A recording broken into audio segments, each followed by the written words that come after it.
Hi, everybody. I'm here today with Marie Webb, who is a really extraordinary person for us to be talking to. Because when I asked her to send me a sentence describing who she is and what she does, this is what she said. She said, Marie Webb travels the world as an operatic soprano and enjoys a thriving consulting practice focusing on fundraising, events, and CRM solutions for nonprofits.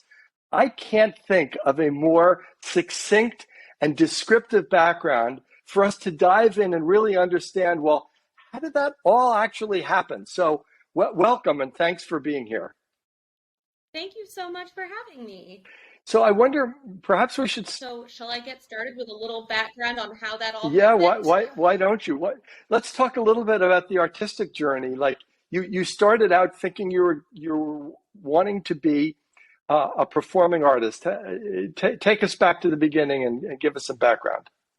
Sure. I got a bachelor's of music and a master of music in vocal performance. I went to Oberlin Conservatory and then Indiana University.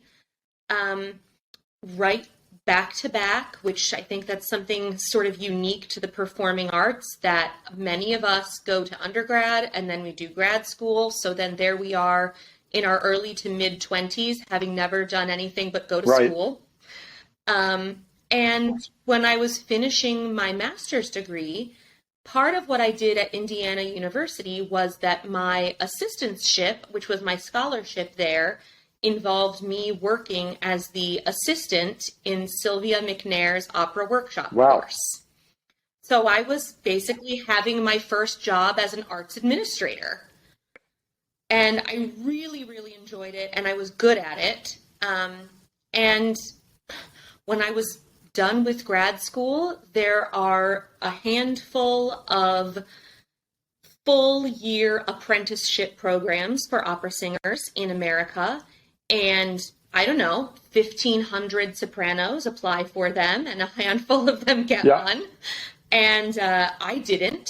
And so, with that very small, definitive career opportunity not an option for me coming out of grad school, the career landscape was bleak. Okay. And I wasn't sure what to do. And so I thought of how much I enjoyed arts administration. And I didn't personally have that personality that could decide, I'm going to freelance, I'm going to audition, I'm going to waitress. That just wasn't for me. And I thought, I'd like to do something that supports this art form I'm so passionate about in a different way. And I took an internship in fundraising at the Ravinia Festival. And my nonprofit journey started there. So keep going because this is it's a terrific background. So there you Yeah. were at Ravinia, and kind of trying to feel Mm-hmm. your way in terms of a career. But you, as I understand it, you still wanted to perform and you still wanted to be an artist first and foremost. Is that right? At that time, my mindset shifted to, I'm good at this. This is a good career path, being in fundraising. Good fundraisers command a good living, and I was really happy that I could still be in the arts in some way. And actually, in my mind, I was like, great, I had good experiences singing throughout school. That was good. Maybe that chapter of my life is over. And when I realized how much I missed singing and how much I still wanted to perform and share my artistry on the stage, I And turned how to did that tech. happen? I mean, how did you know to do that, and how did you encounter? Obviously, you and I first met when you were at Patron Manager. Mhm. Talk to us about that part of it.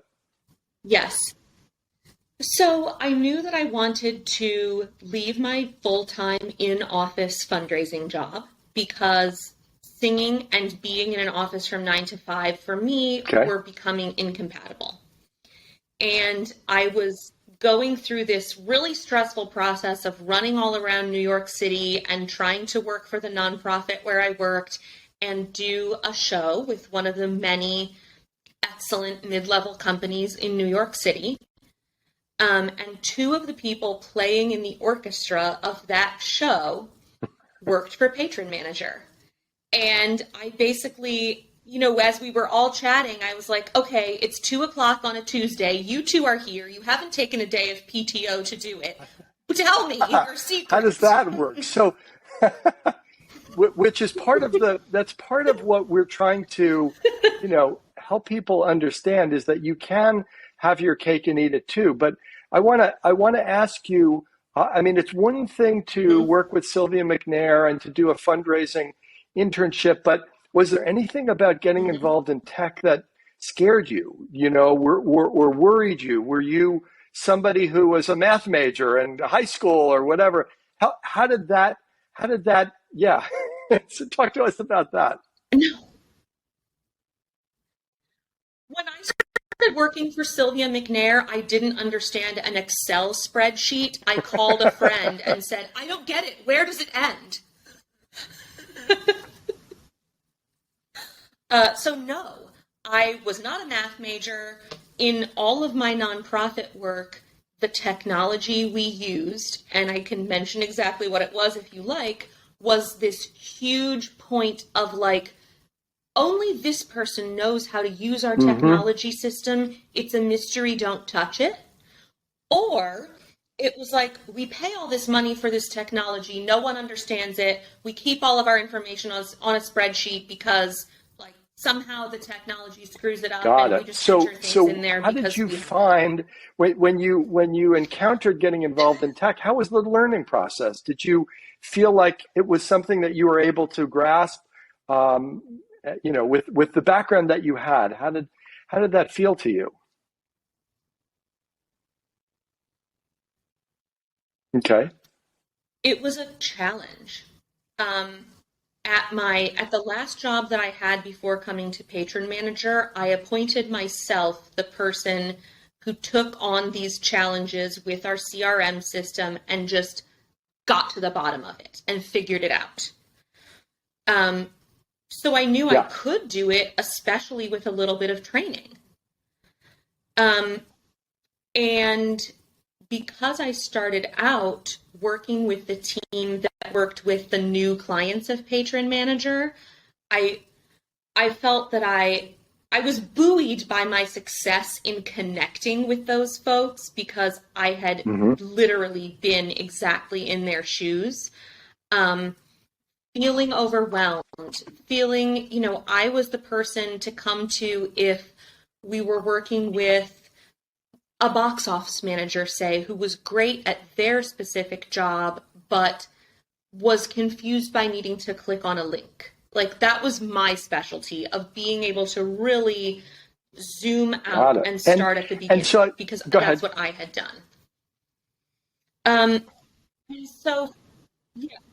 So that, I think, buoyed me to the parts that were more confusing to me, that were the really technical aspects of the work, that allowed me to believe in myself and feel like I can do this. Helping these people is important to me, and even if it takes me a little longer than it takes others to really catch on to this technical stuff, I can figure it out, and then I'll be able to explain it really well. I wonder if you could explain sort of what do you do? What are you doing now, and how does the tech fit into your life?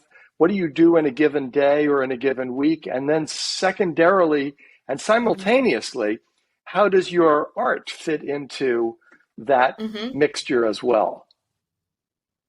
So what I do now is work for myself in 3 businesses. Business 1 is Marie Masters Webb Operatic Soprano. Business number 2 is a consulting firm started by my nonprofit mentor. I'm her vice president, and we do many large fundraising events around the country.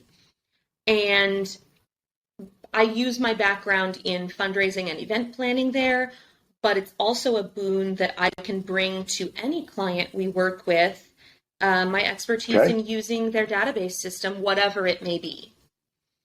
And then I do projects on my own that are mostly technology based, that ranges from a small nonprofit that comes to me and says, we've never had one of these databases, whatever that means. Like, we need to get everything out of this physical filing cabinet and have a database. Can you help us choose one and get started with it?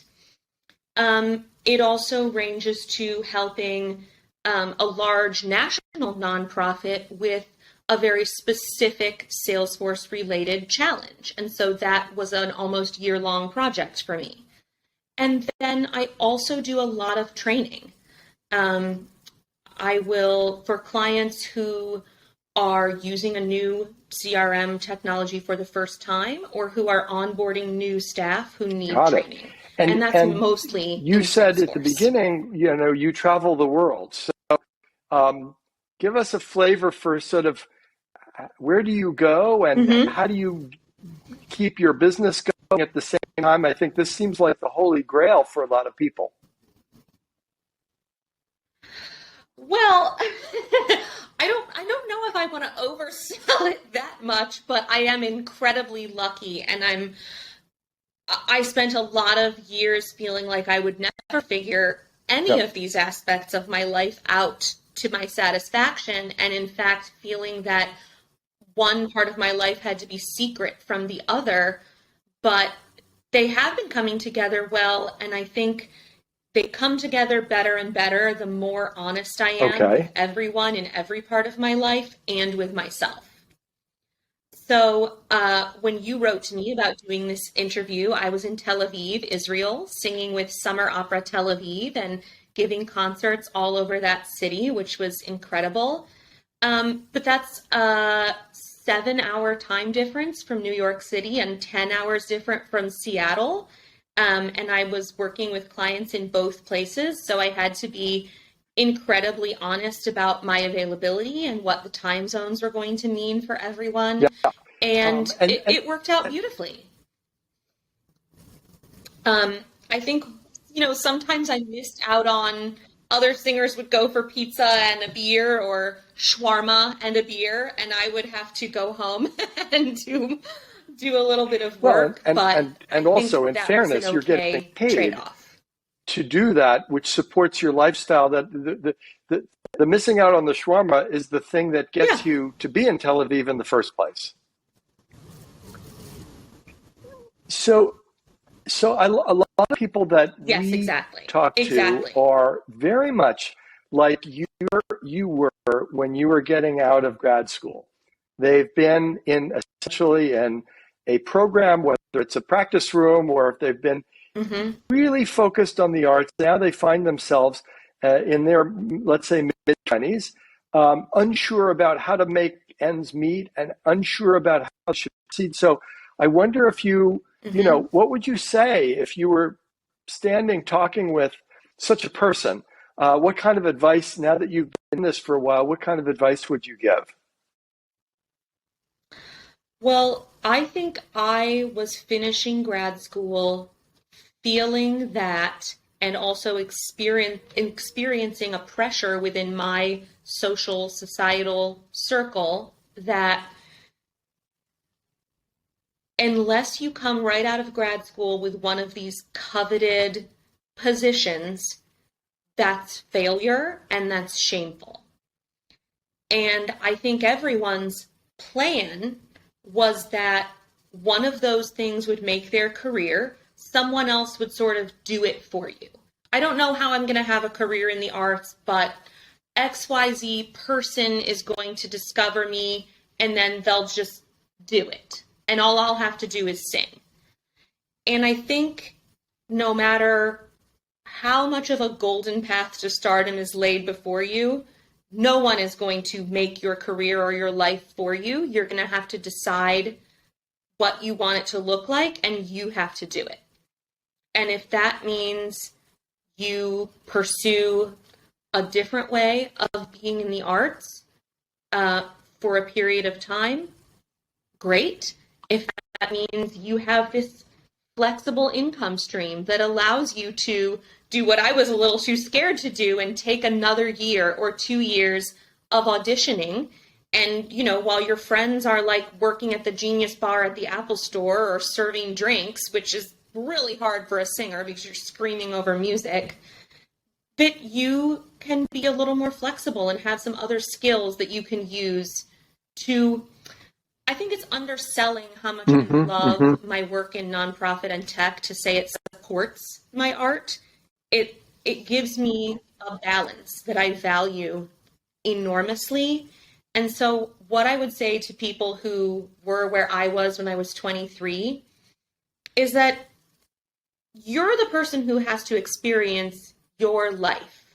And there's no shame in designing it. Beautifully said. And I'll just add for you to that the advent of the tech business as it exists today, particularly the post-COVID tech business where remote work is now seen as a standard feature, that didn't ever used to exist.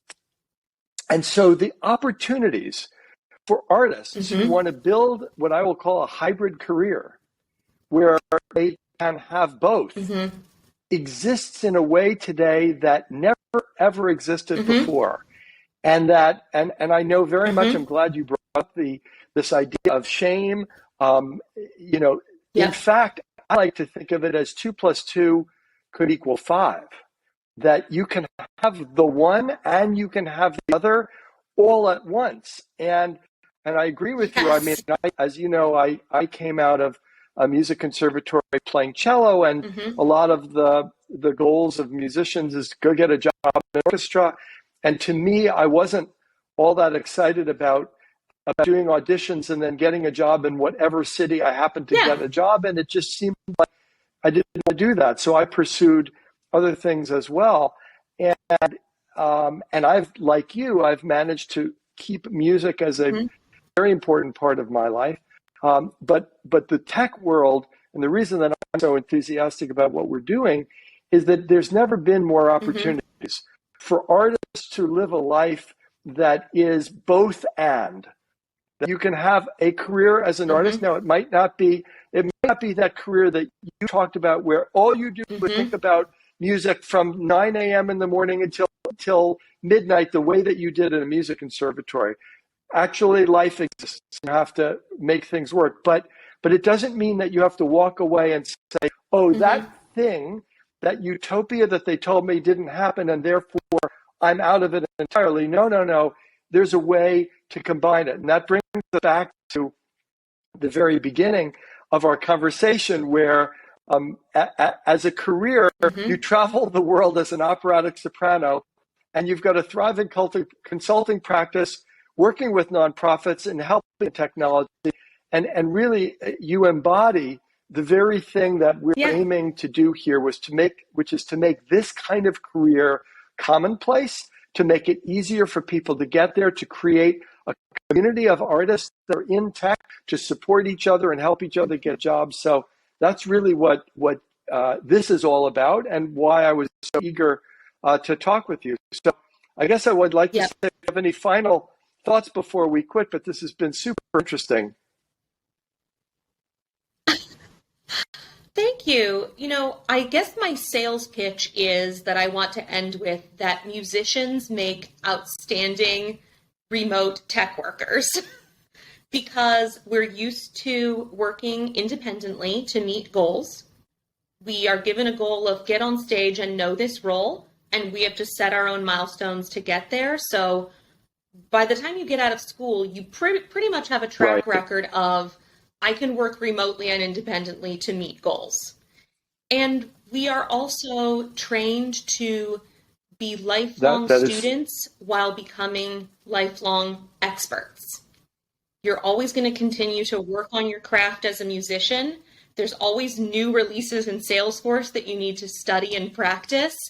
But yet, when you get in the room with a client to make a recommendation, you're the expert. When you go out on stage to sing a role, that's you make the decisions that you think are best. Thank you again for all of this insight and for the inspiration. I'm inspired by listening to this story. Thank you. So thank you for taking the time, and best of luck in your next operatic role. Thank you so much.